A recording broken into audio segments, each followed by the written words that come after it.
caught the bug for campaigning when I was quite young, and one of my first campaigns, aged about 6, was to save the daisies. I wanted everyone in my infant school to tiptoe carefully around the field so as not to crush the poor flowers. But when no one joined in, and everyone mocked me instead, I was crushed.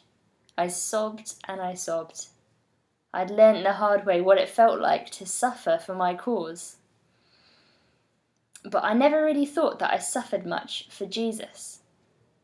Yeah, a few people at school and university argued aggressively with me about faith, and some people teased me for reading the Bible. But suffering for Jesus surely means preachers being thrown into jail in countries where it's illegal to evangelize, or churches being raided and shut down mid-service. I thought that these kinds of words of Jesus were encouragement for people being persecuted out there. But is there anything in them that's for us? Most of us living comfortable lives, free to live out and share our faith. Well, let's start a little closer to home. You might not have been brought out in front of a local council unless you've forgotten to pay a parking fine. But have you ever been called in for a serious talk with a youth leader or a vicar? You might not have been thrown out of a synagogue, but have you ever felt rejected by a Christian union or told that you couldn't hold a leadership position in your church? You might not have been called Beelzebul or the devil, but then again, you might have. You might have been told that you've got a demon or you're under the devil's lies or influence. There's quite a lot in this description that Jesus gives which resonates with our collective experience as LGBT Christians. I'm not saying that suffering for being a Christian is exactly the same as suffering for being gay or trans.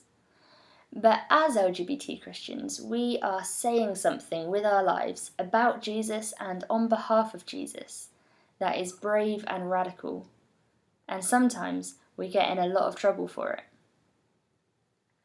As LGBT Christians, we have the audacity to say that the Jesus we know and follow loves us, that he has befriended us, that he's called us, that he's redeemed us, that he's given us his Spirit, and that through us he is reaching out to the world. We say that together with the rest of the church, he calls us his house, his body, his bride. As an LGBT Christian, I say of Jesus that I am in him and he is in me. I dare to say that I am his and he is mine.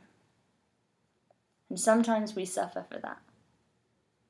Sometimes people outside the church don't want to hear about our Saviour and our King. Sometimes they find his gospel offensive. Sometimes they don't want to know our stories of sin and salvation and new life. But sometimes people inside the church don't want to hear that from us either.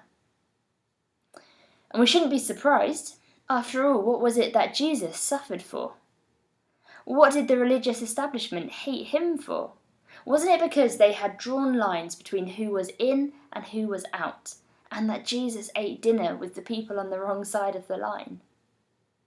Didn't they get angry that he called them out for excluding others and for placing heavy burdens on people's backs? They hated him because he offered God's forgiveness and healing to everyone who came to him, whoever they were. And they killed him because he claimed that everything he was, God is. And that was not a picture of God that suited the establishment at all. And here we are now, those very kinds of people that Jesus ate and drank with, the very people that Jesus included and chose to be his disciples. As LGBT Christians, confident in who we are and who we belong to, we are the embodiments and the reminders of the very things about Jesus that people found offensive. We are no more than our teacher, our master.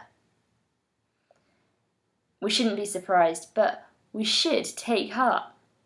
The encouragements in this passage are for us. as we live our lives witnessing to Jesus, to the church and to the rest of the world, to governors and kings, to archbishops and to general synod, the Spirit of God will be speaking through us. And as we stand firm in the knowledge that Jesus knows us, loves us, includes us and welcomes us, it's him who we can trust to save us, whatever and whoever we face.